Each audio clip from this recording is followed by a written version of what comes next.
Bueno, bien, buen día a todos. Bienvenidos a nuestra reunión semanal. Como bien lo saben, el fin de semana se llegó por fin a un acuerdo donde Estados Unidos reduce su tasa de aranceles del 145 al 30% y China los reduce del 125 al 10%, dejando ese gap inicial antes de, digamos, toda esta fuerte guerra que se vivió tan rápido en ese 20%. Estados Unidos ya ha mencionado, lo dijo ayer a través de el secretario Bessent, mencionó que de ninguna manera, y esto lo quiero mencionar porque está muy en línea con tal vez el primer análisis que realizamos de cuál era el objetivo de Estados Unidos. Y Bessent menciona que de ninguna manera Estados Unidos se va a reducir de un gap entre naciones cercano al 10%. Obviamente pueden presentarse algunas excepciones puntuales en algunos bienes o servicios, como ya lo hemos visto en negociaciones anunciadas, como ocurrió con Inglaterra, como está pasando en este momento en Arabia Saudita, esta, en esta convención que se está llevando a cabo, se está llevando a cabo entre Arabia Saudita y Estados Unidos. Y entonces sí, a la final de todo, y de hecho el fin de semana se mostró de una manera un poco más clara, que el objetivo sí de las tarifas no tiene nada que ver incluso con el déficit comercial, no es más bien recaudar más dinero en Estados Unidos y ese dinero va a ir directamente a alivio de impuestos a empresas estadounidenses. Y creo que ya todo el mundo, o que ya el mercado lo tiene un poco más claro y lo ha empezado a digerir mejor. Y esto ayuda obviamente a que el VIX vuelva a estar por debajo de 20 puntos. Creo que eso tal vez es lo más relevante. El dólar presente cierta estabilidad e incluso algo de fortaleza. Y también el oro, que estaba ya cercano a los $3,500, pues vuelva a presentarse o vuelva a recuperar, digamos, esa estabilidad que tenía antes de toda esa gran incertidumbre que se está viviendo, incluso hasta este fin de semana, ¿no? Que era, obviamente fue muy clave lo que está pasando con China. Aquí falta entender que a Estados Unidos y China le quedan menos de 90 días. Recordemos que hay una pausa. En este caso son 60 días. Y realmente el plazo de 60 días para terminar todas las negociaciones pues es insuficiente. Aquí no hay que ser alarmista desde ningún punto de vista, pero sí hay que estar muy pendientes de, digamos, todos los anuncios que se van a ir presentando y también de cualquier prórroga adicional que Estados Unidos anuncie, ¿no? Ya porque en 60 días también es poco probable que más de 100 países que aún están en fila de negociación pues logren llegar a un acuerdo comercial con Estados Unidos. Y entendamos que cada caso es particular. Lo que ocurrió con Canadá se vio, lo que ocurrió el fin de semana con China, donde el fentanilo mantiene un arancel del 20%, e incluso es un punto que está estudiando y se aclaró mucho el fin de semana, donde Estados Unidos quiere que China, de una manera, digamos, más abierta, eh, sea contundente en su lucha contra las drogas y pues en este caso particular con el tema del fentanilo. Entonces, sí es muy positivo todo lo que está ocurriendo, digamos, alrededor de todas las negociaciones. Lo que está ocurriendo hoy con Arabia Saudita, donde se anuncia también un, eh, un apoyo adicional a todo lo que tiene que ver con chips e inteligencia artificial, pues también está hoy valorando el mercado adicional pues, un poco más. El Standard Poor's ya prácticamente pues, está muy cerca de recuperar la pérdida de todo el año, 1 o 2% abajo con la valorización de ayer. Y esto lo que ha dejado, digamos, de lección, toda esta volatilidad lo que ha dejado de lección es que el mercado cuando Trump fue presidente en el primer término y en la actualidad sí debe estar muy pendiente de todos los tweets. Y de hecho ya les envié un dibujo. Debe estar muy pendiente de todos los tweets de Trump, desafortunadamente. Primero eso. Segundo, que miren ustedes que eso que habíamos hablado de ese famoso, de esa tripleta, de esas tres grandes objetivos que tenía Trump, pues parece que sí le van a funcionar. Y les recuerdo, pues básicamente era ampliación del hueco fiscal, tener un techo de deuda más grande, recaudar dinero a través de las tarifas y hacer disminución de impuestos, sobre todo a compañías que se mueven a Estados Unidos y pues bueno, tratar de impulsar de alguna manera. Es muy poco probable que Estados Unidos se vuelva o retome ese tema industrial, pero fíjense ustedes que detrás de todo esto sí lo que había era una necesidad de recaudar recursos, ¿no? Y también se aclaró, ¿no? Besant lo mencionó ayer, pues ellos de ninguna manera van a, van a permitir como que nadie se salve de alguna manera de entregarles dinero a través de las tarifas a Estados Unidos. Entonces, sí, es claro, pueden haber oportunidades, pero también es claro que hay que pagar. Digamos, si uno quiere seguir siendo socio comercial de Estados Unidos, hay que pagarles de alguna manera. Y obviamente tener presente esto, Estados Unidos no es productor de, valga la redundancia, todos los productos y servicios del mundo. Entonces sí, efectivamente, como, como ocurrió con Inglaterra, hay que ver cuáles son los productos o servicios de los cuales Estados Unidos no tiene, digamos, una gran competencia y sobre ese vienen esos servicios donde el país que está negociando eh, puede tener alguna ventaja, pues sobre eso, y no una ventaja competitiva, sino una ventaja porque Estados Unidos no es productor, entonces ahí es cuando uno puede pedir ciertos beneficios o exenciones. Y ya digamos que eso está muy claro y muy avanzado. Eh, el día de hoy salió el dato de inflación en Estados Unidos, pero antes de entrar a analizar el dato de inflación, me llamó la atención ver que para los pequeños comerciantes, los dueños de pequeños negocios en Estados Unidos, miren ustedes que la inflación, que para el año 2022 y 2023, la crisis de inflación que vimos, pues todo lo que se desencadenó después de la guerra, del inicio de la guerra Ucrania-Rusia, miren ustedes que ha perdido relevancia. Y esto lo menciono es porque, sí, claro, es muy cierto, es muy importante, digamos, todo el tema de inflación en el largo plazo, pero fíjense ustedes que para los empresarios, los niveles actuales de inflación e incluso las proyecciones de inflación hacia el futuro no les preocupan. Y esto sí que es relevante en este punto, porque hoy, aunque conocimos un dato muy bueno, muy bueno de inflación, sobre todo la inflación core, miren ustedes que, y obviamente que hay una reacción positiva del mercado, pues miren ustedes que no hay un auge tan significativo primero, y ya vamos a ver que las expectativas de lo que vayan a hacer la Reserva Federal en las próximas reuniones tampoco es tan contundente.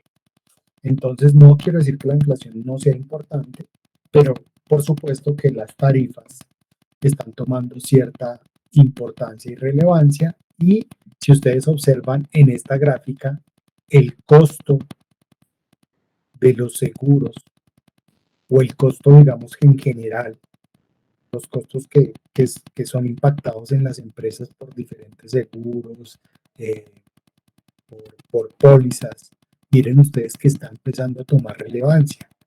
No se puede ver aquí como costos de manera general, pero lo que sí se puede deducir es que efectivamente los pequeños, los pequeños empresarios en Estados Unidos sí empiezan a estar preocupados, y aquí esto está directamente relacionado con las tarifas, de sus costos, de los costos en general. ¿Cuánto me va a costar mis materias primas? ¿Cuánto me va a costar traer esos bienes o servicios del exterior. Entonces, no está en una zona, digamos, donde esté muy preocupante, pero sí observen que la tendencia empieza a mostrar que tal vez en los próximos meses, si realmente no hay negociaciones, digamos, fuertes, los empresarios sí se pueden empezar a preocupar. Cuando sale el dato de inflación, entonces, tenemos esos dos, la inflación total, que nos mostró ese 2.3 frente a un 2.6 estimado, muy bueno. Pero miren que la inflación core, que es la inflación que mira la Reserva Federal, baja del 3 al 2.8. ¿no? Esperaba un 3 y el dato real es 2.8. Lo que más jalona la inflación es otro dato que no es tan bueno, porque cuando uno mira el desagregado de inflación acá, miren que los números eh, que muestran esa o que jalonan toda la inflación hacia abajo son dos, ¿no? El petróleo y la gasolina. Entonces, en este caso, no es tan bueno que la gasolina y el petróleo se encuentren allá muy cerca de esa zona, sobre todo el petróleo que lo vimos ya, se encuentre sobre esa zona muy cercana a los $50 el barril. O sea, es bueno que la gasolina, que el petróleo se mantenga estable, sí, totalmente de acuerdo. Pero miren ustedes que solo es una variable la que está, digamos, jalonando la inflación hacia el lado inferior, ¿no? hacia la parte negativa. Entonces, como estamos expuestos a un solo activo, a un solo sector, si lo puedo llamar también de esa manera, pues es claro que si empezamos a ver un impulso, como lo estamos viendo, una tranquilidad en los mercados, pues consecuentemente, desafortunadamente también vamos a empezar a ver unos precios de crudo y consecuentemente precios de gasolina más altos. Y si no tenemos otros sectores o categorías que nos ayuden a mantener la inflación abajo, pues lo que va a ocurrir es que la inflación sí efectivamente va a empezar a subir.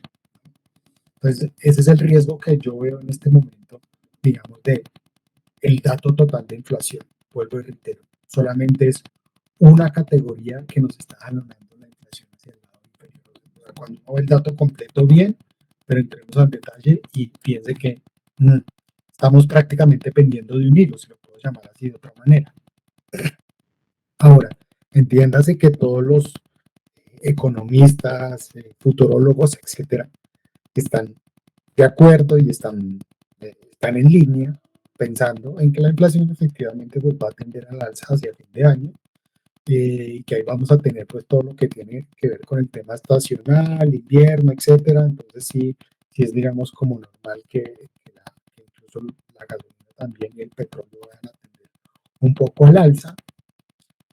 Esa sería la parte positiva, digamos, porque es algo normal, pero la parte negativa, digamos, de este estudio de inflación actual, pues vuelvo a reiterar, es que solo sea un sector. Y es muy difícil, yo creo, que los demás sectores, no sé, vehículos, todo lo que no tiene que ver con acero y aluminio, pues vayan a tender a la baja, porque básicamente la gran mayoría de los sectores, pues de una u otra manera dependen de algunas importaciones.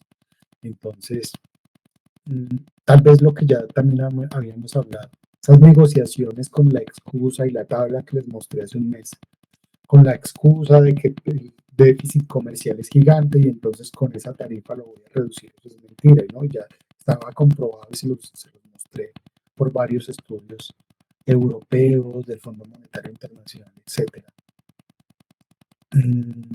Y al final sí, los estadounidenses van a pagar una gran parte de esas tarifas. De hecho, la semana anterior cuando Bessent fue cuestionado en el Congreso de Estados Unidos, varias veces le preguntaron, ¿quién va a pagar esas tarifas de las que ustedes tanto están hablando? ¿Quién es el que realmente las paga? Y fíjense que él dijo, no, es una fórmula muy complicada, no se puede saber con certeza, pues es que es difícil, ¿no? Eso no se puede saber. Lo que va a ocurrir realmente es que obviamente los pequeños productores, estos que están acá, pues sí, muy seguramente son los que van a pagar más los platos rotos, ¿no? De todas estas grandes negociaciones. Fíjense que los sectores que mejor se pueden ver beneficiados, ya lo vamos a ver ahora, pues sí tienen que ver mucho con tecnología. Sale el dato de inflación y esta es la gráfica que muestra la expectativa para la reunión del próximo mes de la Reserva Federal, donde el 91% de probabilidad dice, con el 91% de probabilidad, esto no es una encuesta, recuerden que esta es la medición por contratos de futuros de las tasas de interés. Y aquí lo que se está viendo es que efectivamente, después de conocerse el dato de inflación, que fue muy bueno, miren ustedes que cuando uno va a desagregarlo, pues dice no, sí está bien el dato, pero como no son todos los sectores que jalaron a la baja, pues tal vez no hay razones suficientes, y la Reserva Federal, Powell lo mencionó, pues no hay razones suficientes y contundentes para que se tome una decisión de baja de tasas de interés. Sin embargo, en septiembre ya se pone un poco mejor la cosa, porque efectivamente si se incrementa mucho la probabilidad. Recordemos que esto estaba muy equilibrado la semana pasada. Se equilibra mucho la probabilidad de que en el mes de septiembre, por primera vez, la Reserva Federal vaya a cambiar su política monetaria, vaya a reducir tasas de interés al nivel de 4 a 4,25%. Esta es la foto a hoy después del dato de inflación. Sin embargo, mañana va a haber una rueda de prensa, no mejor, una presentación por parte de Jeremy Powell, a la que todo el mundo está muy pendiente, porque van a querer saber cuál es la lectura, de este dato de inflación. Y vamos a ver, tal vez la próxima semana lo vamos a ver, si después de la conferencia, y obviamente la reacción del mercado mañana, si la Reserva Federal tal vez está viendo esto mismo, ¿no? Oiga, los datos están bien, pero no son realmente contundentes y definitivos. Y recordemos que ellos también tienen su expectativa, pues hay dos, ¿no? Aunque él ya lo mencionó, el tema de la recesión está tal vez desde el punto de vista de la Fed no tenían como visos de recesión.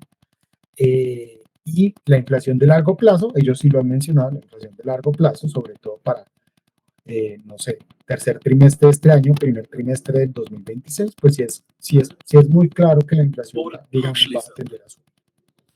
Entonces, muy pendientes mañana de esa presentación, para ver si la lectura es esta, ¿no?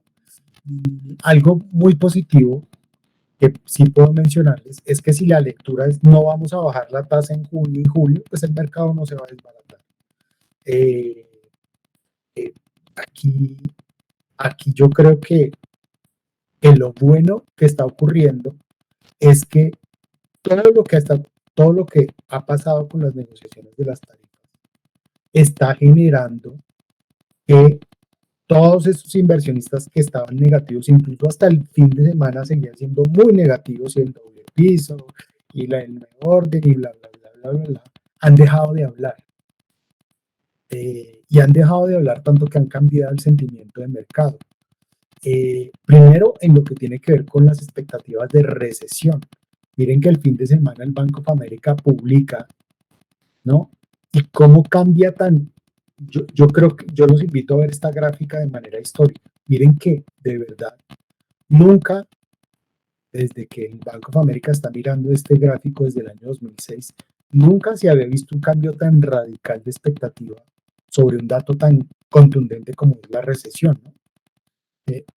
O sea, el cambio de parecer del mercado, de estar muy negativos, y estoy hablando hace 15 días, 2 o 3 semanas, y yo sé que la semana anterior incluso muchas personas seguían estando como con ese mensaje negativo y nos vamos a morir y que todo se va a acabar, pero es que realmente es muy, muy, muy drástico, ¿no? Miren ustedes cómo en solo 15 días el mercado cambia de estar muy negativo a ya estar muy tranquilo, y los dos datos, la negociación de China-Estados Unidos durante el fin de semana, bueno, algunos acuerdos iniciales que realmente fueron súper rápidos, es una locura. Las negociaciones que está haciendo Estados Unidos con Arabia Saudita en este momento, el dato de inflación, que es mejor a lo esperado, le calman, digamos, un poco el ánimo a esos grandes pesimistas que estaban generando una fuerte volatilidad en el mercado y que de hecho nos costaron algunos puntos en el portafolio, eh, como pasó en el dato de crecimiento de Estados Unidos, que fue un dato malo, pero fíjense que el mercado de una vez menos 3-4% abajo, y esto lo menciono es porque el impacto de los datos macroeconómicos, o decisiones de la Reserva Federal en un ambiente de incertidumbre son muy diferentes a los impactos cuando el mercado está tranquilo, cuando el mercado, digamos, está en un estado normal, ¿no? Y lo estamos viendo hoy con el dato de inflación. Sí, hay una subida, pero no es drástica, no es absurda, está bien. Y digamos que el contexto está apropiado para lo que está ocurriendo.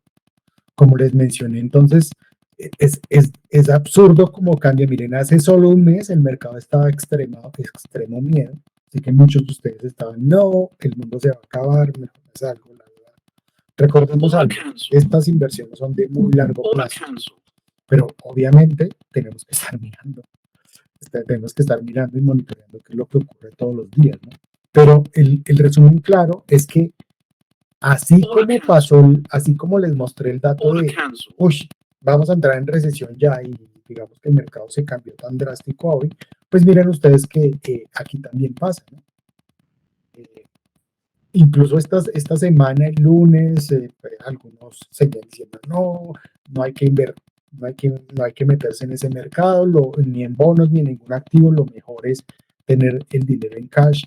Eh, pero estoy seguro, y ustedes también creo que lo han percibido conmigo, esas voces cada vez son menores. Y por supuesto que eso ayuda, y incluso lo que pasó hoy con la Universidad de Harvard, donde nuevamente le anuncian quitarle otra cantidad de dinero. Digamos, todos esos exalumnos de Harvard también han silenciado un poco ese tono.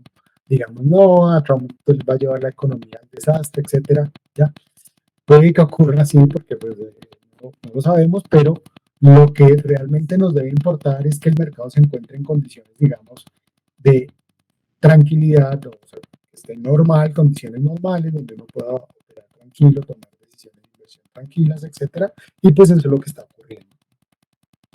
Eh, ¿Dónde están los sectores que más han ayudado, digamos, a ese impulso?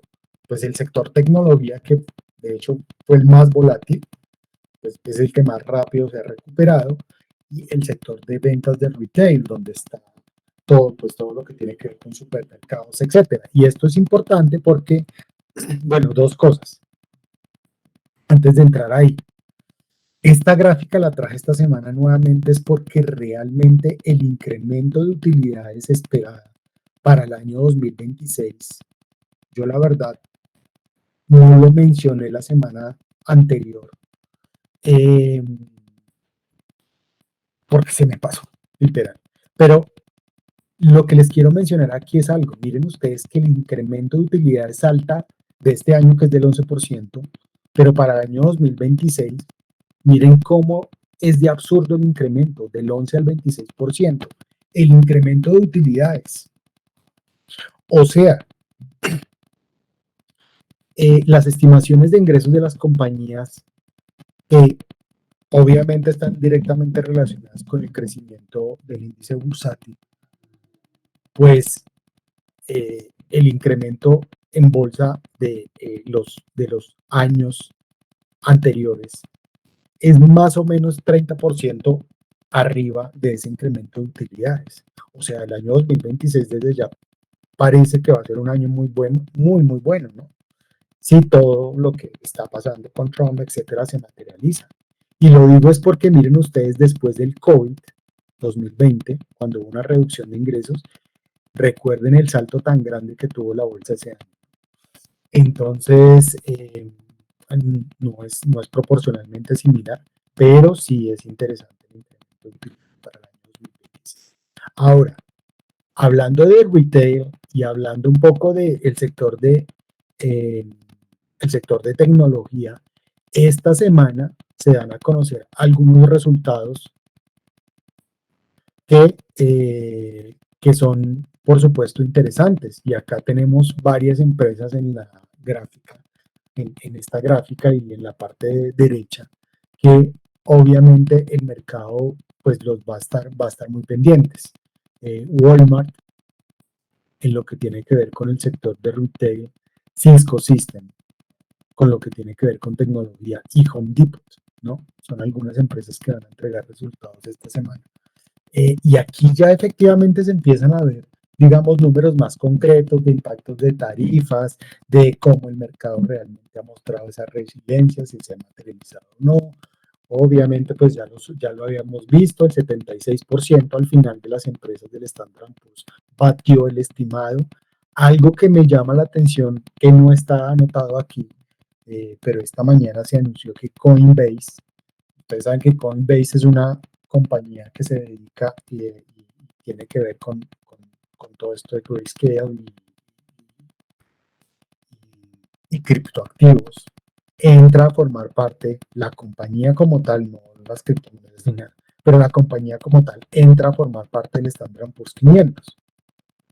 Esto ha impulsado algo las criptomonedas, etcétera, pero es un jugador nuevo, interesante, digamos, dentro de los activos del Standard & Poor's 500, que no lo había. Teníamos diferentes sectores. Entra este primer jugador que es muy grande, maneja varios ETFs regulados en Estados Unidos, etcétera. Y por supuesto que vamos a ver su desempeño y va a ser un activo que en algún momento va a entrar a nuestro portafolio. Después de ver lo que está ocurriendo, nuestros escenarios son exactamente iguales, simplemente aquí subimos, pues recuerden que aquí en el escenario bullish teníamos si hay alguna negociación China-Estados Unidos va a pasar, bueno, pues pasó, pero realmente les digo, no hay, ya estamos aquí, ¿no? Como en la zona 5.800 a 6.000.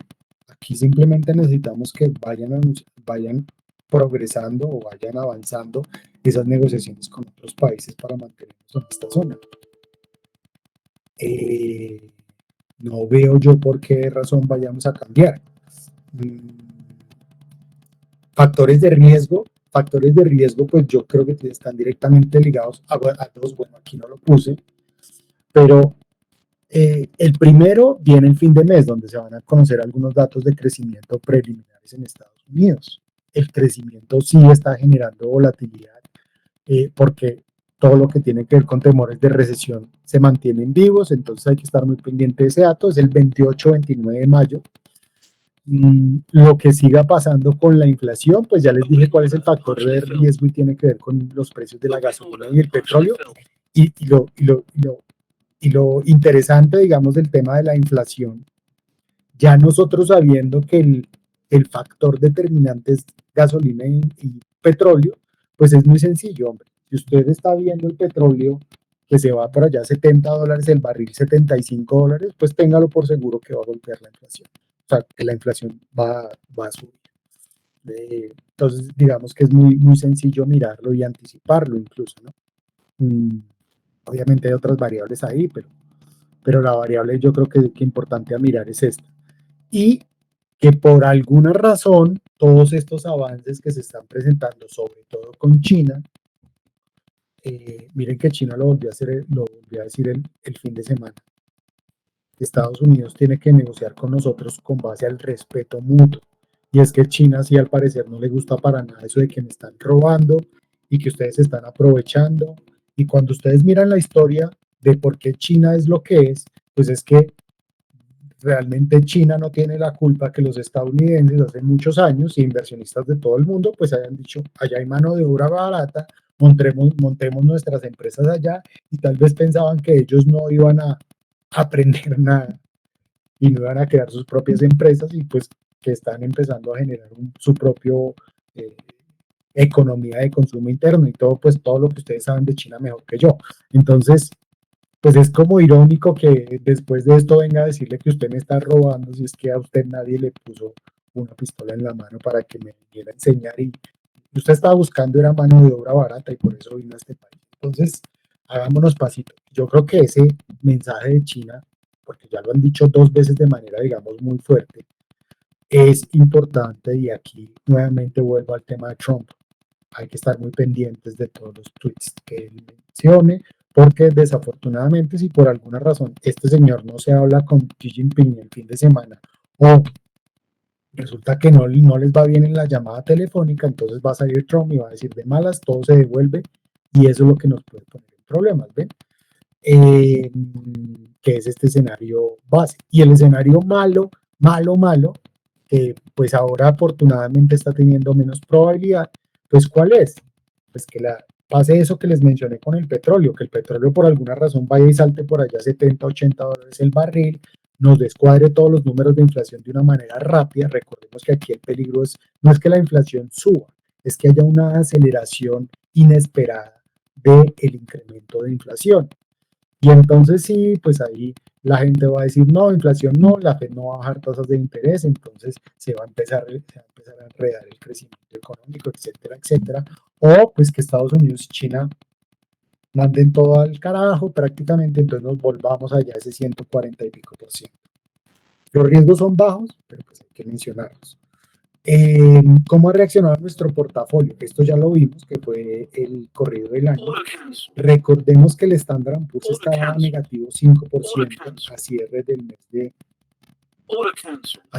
mes de marzo, de abril, perdón. El Standard & Poor's en este momento está negativo entre más o menos un 2% en el año. Esto lo ha recuperado, no ha recuperado todo, pero ya estamos muy cerca a estar por lo menos even.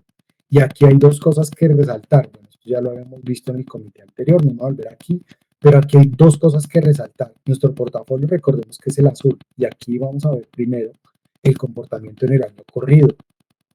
Sí, lo sé, pues todos caímos, pero recordemos, nuestro portafolio cayó menos.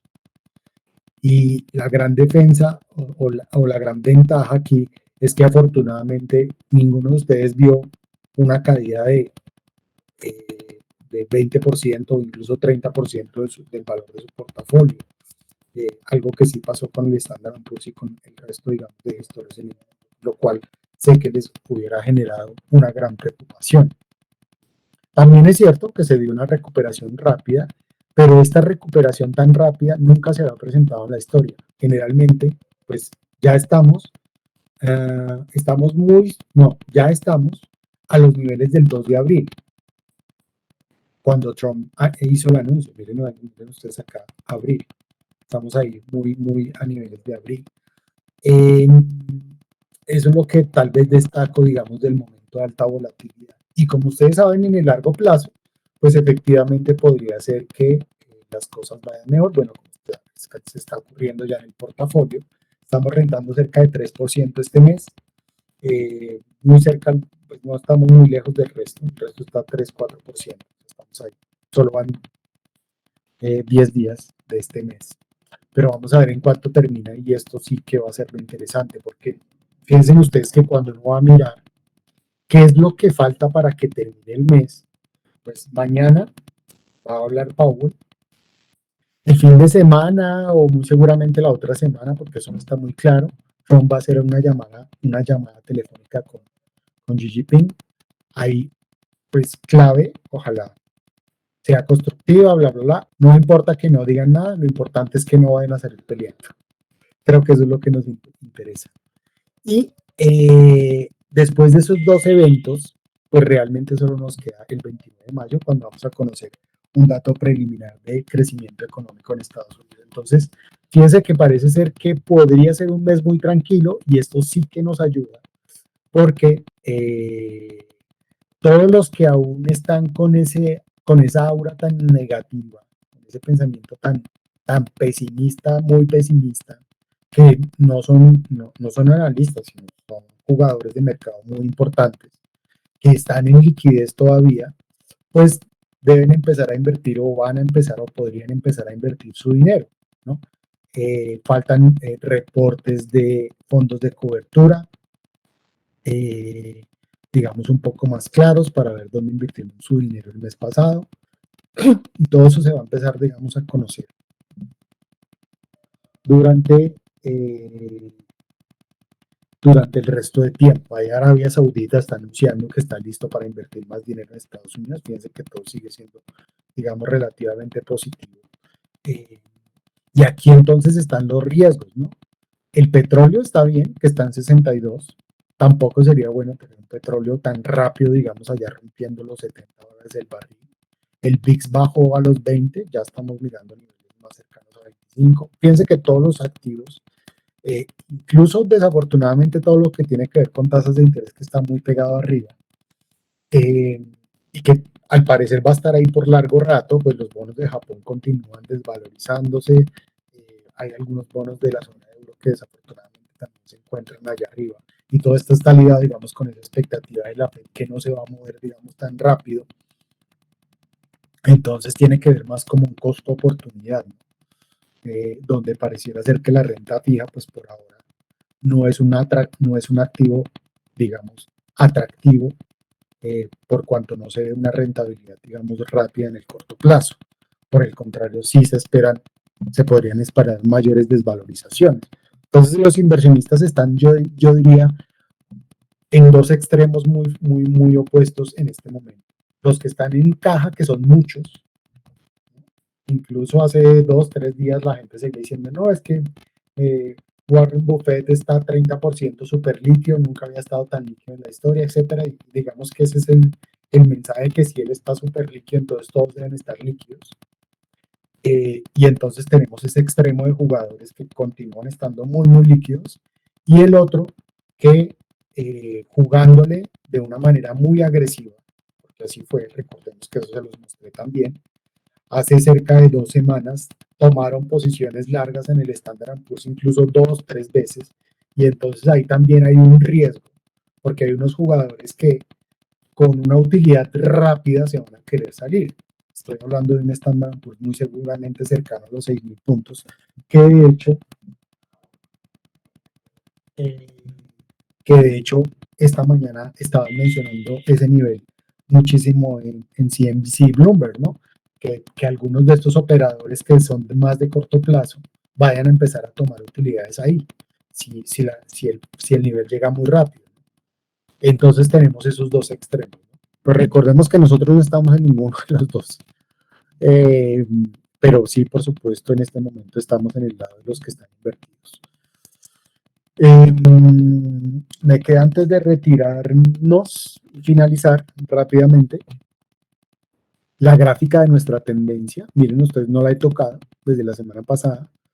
Estamos ahí atacando el canal alcista, que pues está como confirmado ya. Me imagino que ustedes ya están un poco más tranquilos. El VIX está abajo de los 20.